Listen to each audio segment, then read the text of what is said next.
واحد كان ناس وفي يوتيوب ما أنا فارسوت تدقيت وصور كان نكاتي دخانيات جتشون أنا متكدوبة تديما توانجيلا لوكاس بكنا ناس ودي بيتر بدو بفدا أنا رتيم بوينا بردستي ديكا أنا رتي بوسن كرادي ما أنا رتي بوسن فيديو ورا أنا رتي بوسن صوفتم على إجرا كان ما فو ترجعاتو سميتها وده هنديمنا أكيد أمسكت ونسنيف دام وتشولا دكفى ردي نوتي وري كريستانا هذا فبان كينيا هك أمهالي نوراك أبني جدا يسوسو هك هذا سائقي أكمل هك هذا سائق دندي نياتي سمو ني أوبا سمو إساتو أومجتاني أكمل تدبسي أجيسه هو إرجع كده يقول أما فكينيا نمني نما أجيس نفسه قداي جدا ما نمني لبونا ما باسي تشول هذا في أجيسو متي هذا في إجانو الجراني لالون أورجان أكنو برات تشول dirqama asirra jiru haqa asirraa qabdummaan kee gadi jettee luka ishee dhiqxee dhungattee fi faana bulta malee jechuudha. Garuu isaan kaafiraadha lakki waa'ee kufurummaa irraa hin barsiisoo jettee kun dogongora kan keedha. Rabbiinis akkaatti barsiistutti si ajajeera jechuudha. Akkuma waliigalaatittuu gaafiin kiyyaa Iyyasuus osoo dhiqatiin maaliif nyaati? Tokko karaa isaa hordoftanii isin hoo dhiqataa nyaataa hirtammoo osoo dhiqatiin nyaataa hirtan lama.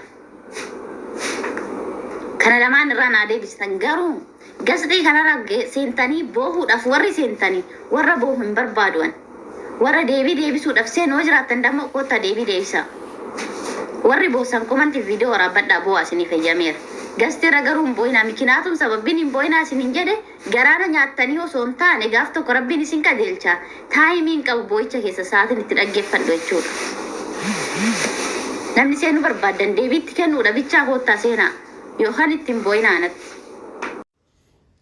السلام عليكم ورحمة الله وبركاته كبجمتو تفجار سمتو ماتي يجبوشو نجين كيسن بلارا جرتو جواتو واي سميا نمون هدون أسويتني الرحمة شاء الله تبارك الله أنا اللي نهاسا سبب نسالي واي من تيكوت كيسا نقامي وانت إبجتو تقفا سميان أكا سميات جتش سيدف بلسي تجرتي المنا ماكا محنق أبا فادرا دلتوتي جرى كبجون درقم ati mukarraan dhalanne waan taateef amantii kamuu keessa jiraatu miti abbaan namaa daalachatu mi haati namaa daalachatu mi waan fedhan osoo ta'anii abadan kabajuun jaalachuun dirqama kanaaf immoo ati sababa gaafiif deebii waliin haasoftan irratti jechuun bichaan keessaa fudhatamee waan jara hojii haasoftan I don't know ani alaaqam garuu hamma dhagee gurrarra nabaatee namoonni hedduu irraa yaada kennatan sanitti jechisuun goraa maybe mo sumayyaan gaafa abbaan isii guyyarraa shaaworii seenu hin argitu laannoo abbaan isii yoona saamunaa kiisii kaatee akkuma faazarii kiyya yeroo hedduu abboonni hedduun biyyatti hin beeytanii horii yoo bobbaasan fa'a lagatti shaaworii seenan hin beeytanii hundi keessan hin beeytanii maatiin kenna lagatti shaaworii yoo seenan eeyyee sijjaan markatamarratti saafaa keessa dhaabbatanii dhiqachuun cinqatan abbooliin kenna la'annu waan barataniif jechuu bishaan akka barbaadaniif hin naqanii lagatti shaaworii seenu waan barataniif. Silaazi abbaan sumayyaa yeroo hunda akkas ta'uu danda'a. Sumayyaan argite immoo yeroo ayyaana bichaa isaan uffata ayyaana qopheeffatanii manatti dhiqatanii ba'an san arguu dandeessi.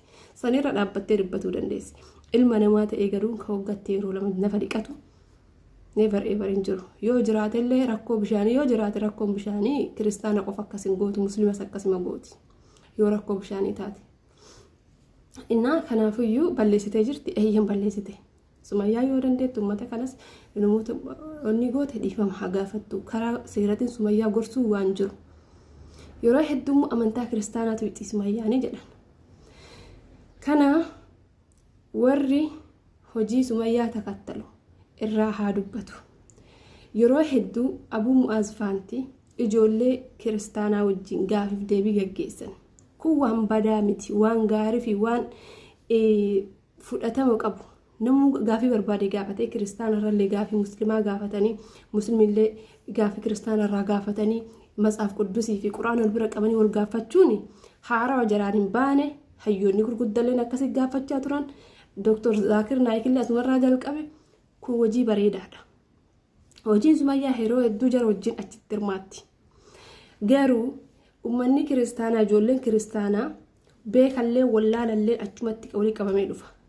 Beekan afaan isaa qabateet calliseet yoo bakka deebii argate matsaaf quddusii isaa banatee ol bahee deebiidhaan wal morma. matsaafan wal morma wallaalanoo sinii kash goda asii ol baatee raawwatte rasuulli nafu rabbiin hin nafu Sumayyaa naftu Abuu Mu'aaz nafu hundu arrafamee achi gad darbaman kun ka ol bahuu sodaate jala koomentiin buchulloota Muhammad akkas taatanii Muhammad akkas sallallahu alaihi wasallam wanni isaa rasuulan hin jenne jiru Sumayyaan olma akkanaa kana keessa oolti kanaaf gaafiif deebii liifirra wal morman sana gaafa jirraa gadi buute keessaa murameet haasawni isii bichaa wayirratti keessaa muramee gallakkifama saniif hamaan Sumayyaa labsamaa jira ijoolleen muslimaa hoo isin maal taatan maaliif fakkeestiin Sumayyaa irratti waan hin taane jettan hattaa bar nama shaarmuxaa jee Sumayyaa arrabsu jira bar Sumayyaan jechuudha wallaahi laazim hiiki amantaa keessatti islaamummaa keessatti dhalatee guddate wallaahi si tartiniin kakadha taakka zettee nama rabsuun faanta jechuun raacitiin taakka isaan faasin tartiisin waggaa takka keessatti waan ati waggaa 30-40 amantaa kana keessa turteen baratiin barattesiin beeqa si jamar wanni Oromoon kaaste Oromoon itti dutte Oromoon sitti dutte jennaan ati guddatte beeki xaaraa kutte waqatilleen hin guddatte waan hundaan guddatta Sumayyaa itti dutuun keessan ni guddisa malee hin kuffisu garuu yoo dogongoraa taate Sumayyaa qofaa miti ijoolleen kiristaanallee rakkoo guddaa qaban eda liivirra bulanii halkan guutuu rasuul sallallahu alaihi wasallam arrabsaa bulan waan isaan jedhan san deebi'ee yoo isiniin jedhe ani nama deebi'ee nabiyyi kiyya sallallahu alaihi wasallam arrabse ta'a afaan kiisaniin jedhu silaa poost isinii godha hamaan waan waraabe poost isinii godha garuu waan wallaaltuun hin dhiqanne dhugmatti wallaaltuun hin dhiqanne afaanif jalaaf gubbaanis wasaha nabiyyi kiyyaan jette sallallahu alaihi wasallam poost isinii godhee isiniin dhageessisu Sumayyaan kophaasii Sumayyaadha badii qabdii isii mucucuk godha yoo barbaaddan akka feetanii fotoo isii gaggaragalchaa haqsiin dhiifamsiin gaafattu garuu amantaa kennu tuquun qabdan Sumayyaan amantaa kiristaanaatu ixee namni itti mudde jedhee hin jiru ani immoo qabataman amantaa kiristaanaa Sumayyaa arrabsitu hin dhagarree matsaaf hojii wal bira qabdee wal qeeqaa jirtani eeyyen wal gaafachaa jirtani eeyyen achi keessaa muramee waan baheen yoo ta'e malee sanillee abbaa ofii arrabsitee abbaa sii gaa barbaade bilbiltee abbaa bara akkanatti haqa kan kee zollomee jira dhiifama jettee dhiifama gaafachuu dandeessi abballeen bar eeyyen bar zannuuti jedhuguma bar ati yeroo iidaa malee nun argitu yeroo ayyaana malee nun argitu an bar yeroo hedduu shaaworii halkan onniti lagatti seenaa abbaan jedheen haganuma isaan dhiifama walii godhan isinoo asii achi fuutanii asii achi as deebistanii ophistanii ammoo qaaqqaatanii miidiyaa kan ajandaa godhattan biyyaa diin haadhaaf abbaa tante diinni jechuudha fannoon haadhaaf abbaa hin akkana gadi salphii qabsiisee makiina irraa duuchee bakki isaan argetti akkanatti haadhaaf abbaa manguddoo ijoollee odoon jenne duubaara isaasitti roobsee ajjeesaa jira asii wallotti makalaakayaan isin garuu waa'ee Sumayyaa bun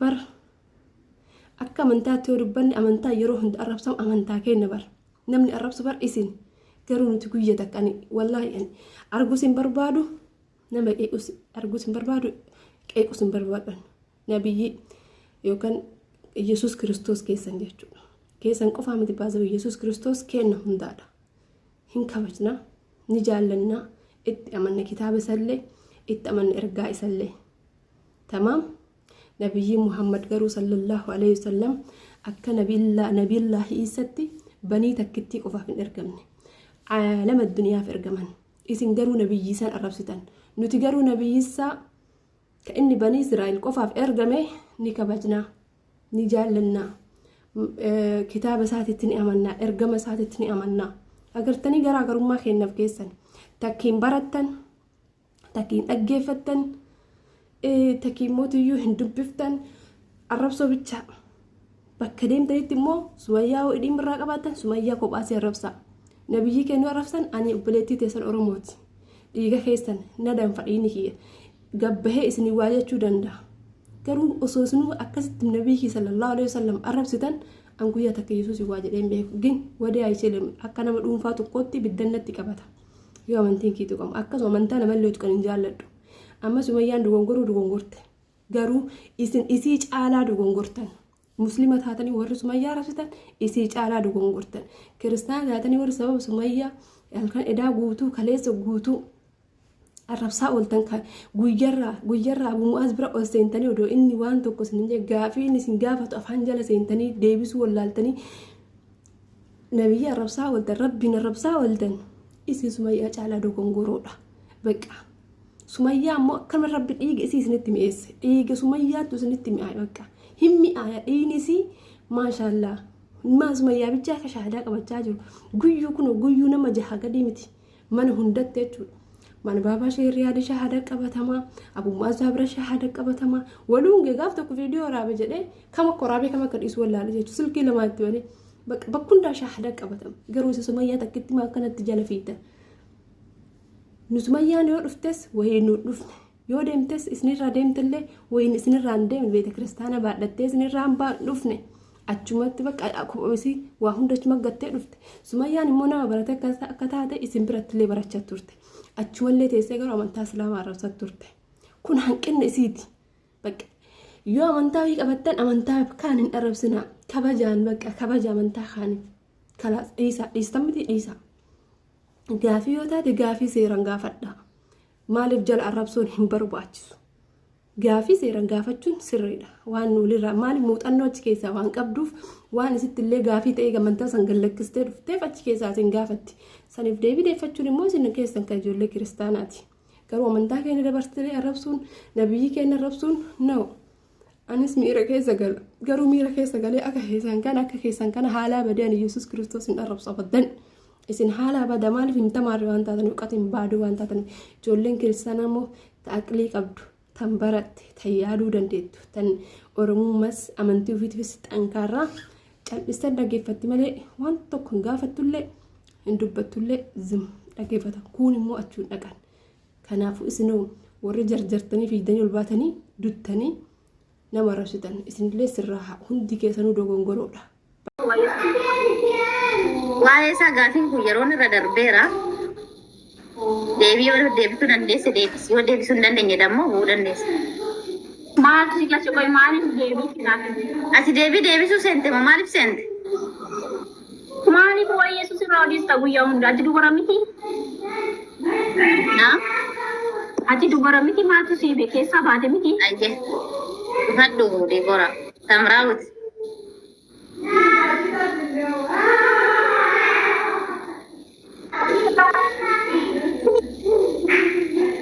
Tamraawuti. Maal jette qoyinaati gaafii kee deebifadhu. Yeroon sirra darbeera maayikii kee cufadhu carraa keetti fayyadamne.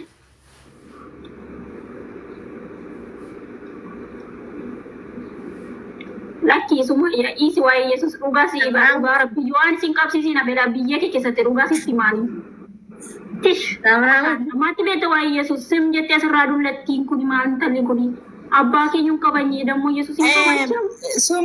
Sumee gaaffii kan kee qofa yoo si deebisuu dadhabde gadaa buutu deebiin jaraa immoo maaltu si galchee dhawoo ta'e maaltu si galcheen deebiillee ta'u gaaffiillee ta'u kun waan haasaayyuu miti waan ta'eef gadi bu'ii jala taa'e koomentiidhaan maaltu si galchee jedhi barreessi. Deebii deebisuu hin dandeessu yoo ta'e hin danda'u jedhi. Akkas. Buuse isheen monitoraa hin qabdu. Hin qabaa qo'een baasanii. Buuse. Garuu gasti kanarra seentanii boo'uudhaaf hin seenin asin hin jedheera. Kumantumaan boohaa. Ani kola lallabni kan koo isiniif kittibaata dhabar ofisi yaadachiisa eecha jirra maal amanaa jirra akkamitti amanaa jirra bar qoricha dhabar viitaaminii isiniif kenna. Kanaafuu of yaadadha gaafii isin gaafadhe bicha deebisa. Bas arraba dhiisa ofirraa yoo isinii ta'e deebistan amantaa keessan arrabsaan jiru abbootii amantaa arrabsaan jiru isin arrabsaan jiru barsiisan tokko barsiisu hin beekna. Kifiyaadhaan barsiisa. Nuti garuu natsaa barsiisaa jirra bar. Karaa galatoomaa shukura Sumayyaa bareedduu teennan barsiisaa jirta. Deebiin kee dammoo kanadha jettee deebisuu qabda bar. Silaalaal galataan. Sinii galee? Akkasiidha. Samraawwiti dura seene Samraawwiti yoo hin jiraanne ta'e buusi. Samraawit bira sagalee jeeqaa jira yoo bira jiraatte miti banadhu yookaan immoo hannaa kana gaafadhuun hannii jettu kan jettu ayyaama Oromoo Firist kan jettu kan. Ayyaama Oromoo Firist. Akkam nagaa jirta? Galata waaqayyoo nagaa kun jira. Jalqaba duraan immoo gaaffii si gaafadha. Jalqaba duraa dubartii musliimaa tokko eenyu kan ol ba'ee miidiyaa irra ba'ee gaaffii amantaaf amantaa gaafatu mee natti himi. Ani immoo Gaaffii gaafatamee jira. Kara gaaffii gaafatame. Gaaffii irratti gaaffiin hin ta'u. Okay, gaaffii irratti gaaffiin ta'u amma maal gochuuf gaaffii gaafatte ati immoo as deebi'uuf immoo sila beekta miti yoo gaaffii kana gaafachuu barbaadde maatiin kee Gaaffii irratti gaaffiin hin ta'u. Gaaffiidhaaf deebii kennuu hin dandeessamu. deemii dhaqee maatii kee gaafadhu abbaa kee faatii kee kiristaana miti deemii dhaqee isaaniin gaafadhu malee uummata irraa maal qabdaati. Hanna Ati deebisuu karoorri kee amantaa namaa fi amantaa namaa walitti buusuuf. Sinumaa isin yoom dubbistanii shubbisuu mana malee warri deebisuu dandeessan qofti kottaa seenaatii deebisaa. Maasi galchee deemee biluu gaafadhu minaamin dhiisaatii waan gaafatamtan hin beektu yoo ta'e deebisaa waan beektan ta'e immoo achuma jala taa koomintii barreessa.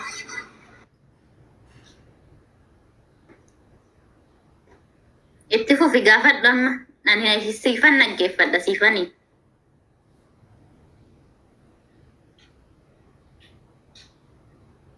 Assalamualaikum warahmatullahi wabarakatuh. Waalaikumsalam warahmatullahi wabarakatuh. Salaam warahmatullahi wabarakatuh.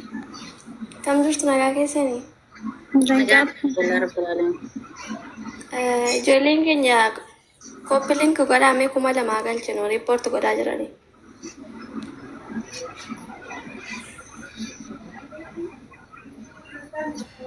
Hayyee warri seentan gaaffii sumayyaa deebisaa warri kiristaanaa Yesuus osoo harka niqatiin maaliif fidee nyaatee isin hoo dhiqattanii nyaataa jirtu moo akkuma waaqayyoo keessanii osoo dhiqatiin nyaataa jirtu gaaffii ishee kana dha'oo deebisuu dandeessan deebisaa.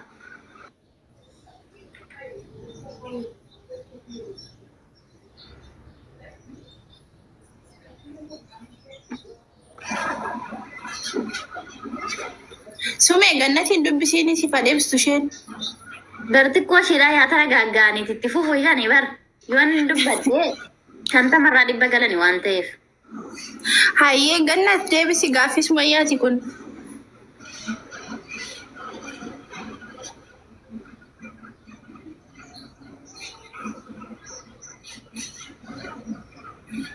Tsahayoo amantaa ishee maali?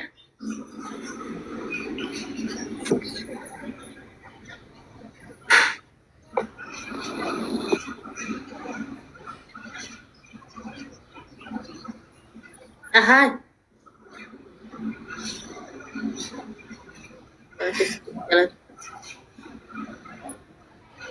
Wanti na ajaa'ibu keessatti beektanii isin galcha warri monitara qabdan. Namni tokko gaaf deebii dhabu nama arrabsa. Yookaan gaaf deebii dhabu gastii seenee rafa. Mee fakkeenya tokkoon isinii kaasa ustaazota keenya fudhanne bakka kamittuu yaamamanii bakka kamittuu gaafatamanii callisanii yookaan nama arrabsanii hin beekan. Hanga arras na qunnamee hin beeku. Yoo man beekne illee lakki namoota beekutti isinii dabarsina jennaan malee wanna sanaa takka nama arrabsanii hin beeku. Bakka kanatti wanti nu badhu keessatti tokko maalidha? Namni nama arrabsu gaafii gaafatamee gaafii saniif deebii argachuu hin danda'an haa jedhu irratti jechuudha. Deebiin waan hin jirree fi mo'annaa yookaan uleentumu yookaan nama arrabsuudhaan. Isinii galee? Kanaafuu arraba dhiisaa akka macaafattis arrabni dhoorgadha. Namni obboleechi isaatiin donqooroon ibidda qilee bu'ee ta'a jedhee dubbateera waan ta'eef maatii keessatti jechuudha. Ni galee?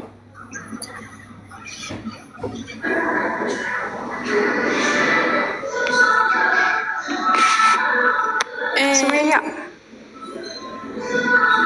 Hiikuu dhuunfaa faana dubbadhu. Hayyee Galiilaa gaaffii deebisuufi.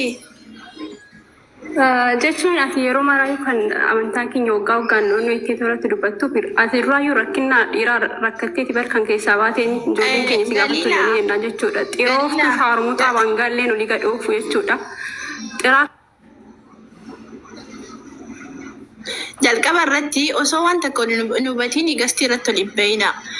Hin beekta yoo ta'e wangeela keenyarraa hin beeknu nuti akkasumaan jettee amanamaatiin itti amannee nuti waaqa keenya yoo addan baafannee waan keenyarraa dubbisnee hin beeknu jedhaa jechuudha. Jala taa'aa akkuma bo'aa jirtan sana boo'icha keessan itti fufaa.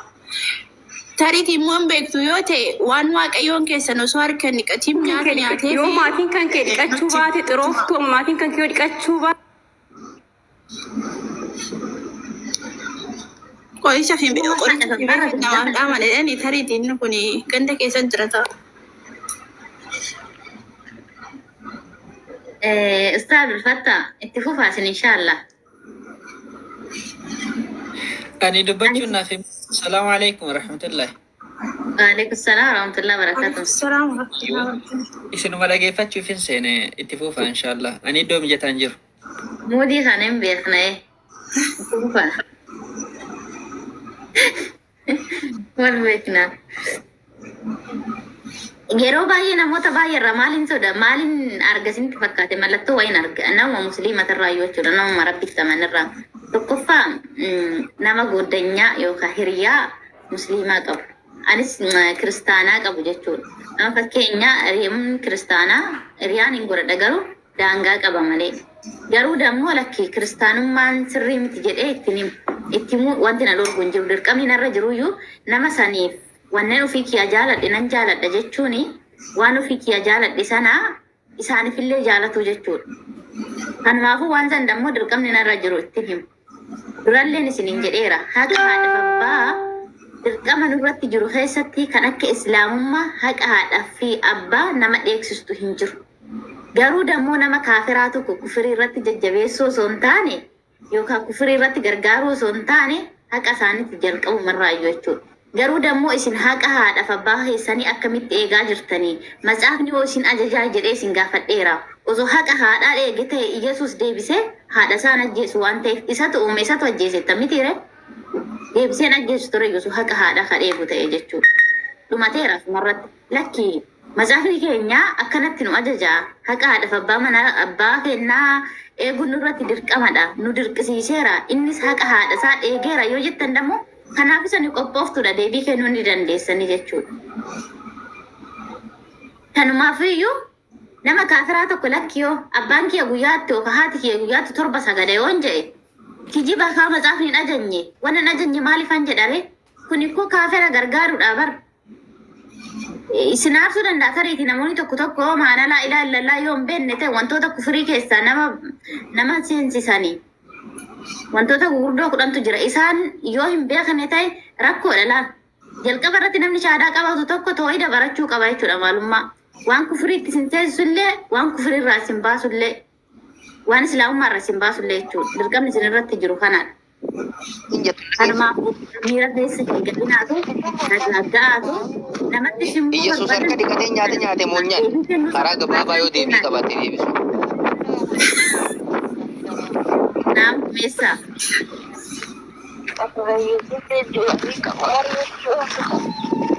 Naam baba.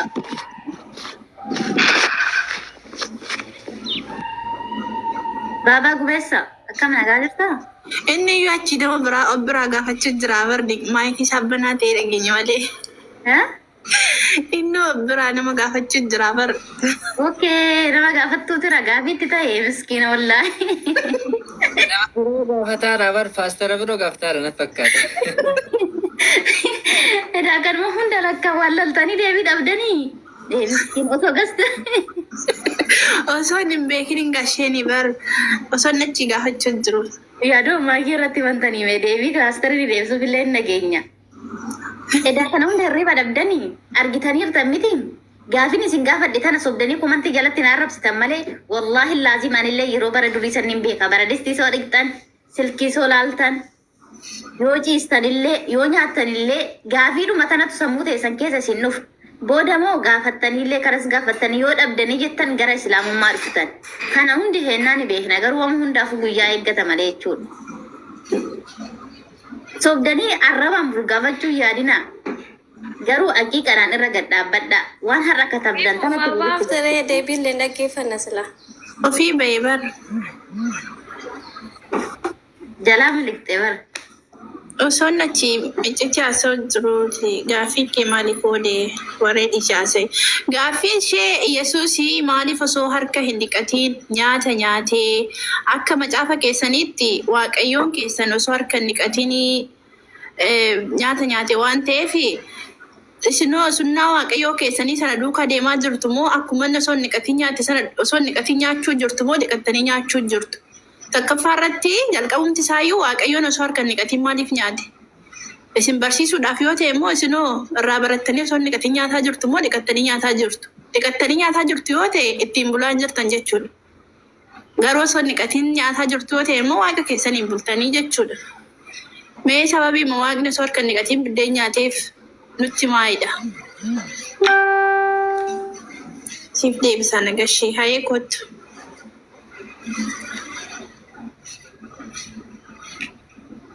Aangoo si kenneera aannan dhaggeeffadha siif haa deebisan ishee.